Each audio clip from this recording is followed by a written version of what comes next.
Hello guys, अस्सलाम वालेकुम। Welcome to my YouTube channel. कैसे हैं आप सब? उम्मीद करती हूँ आप सब खैरियत से होंगे। आज मैं आपको बेसन का हलवा बनाने की रेसिपी बताने जा रही हूँ। हमारे पास जो चीज़ें मौजूद हैं, बेसन, चीनी और ड्राई फ्रूट और 1 कप दूध। अब मैं बनाना स्टार्ट करती हूँ। ये देखिए गाइस, मैंने थोड़ा सा ऑयल लिया है।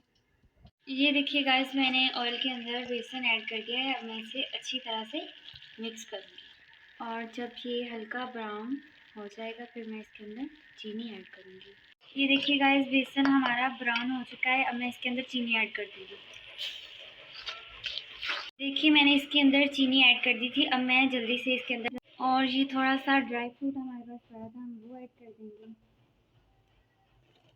और उसके बाद हम इसे अच्छी तरह से मिक्स करेंगे और पकाएंगे। ये देखिए गाइस, बेसन का हलवा बिल्कुल रेडी हो चुका है। आप इसे मेहमानों को भी टेस्ट कर सकते हैं। बहुत मज़े का बना है, एक बार ज़रूर ट्राई करके देखें। और इसके साथ साथ मेरे चैनल को लाइक करें, सब्सक्राइब करें और कमेंट करें और शेयर करें। Thank you so much. अल्लाह हाफ़िज़।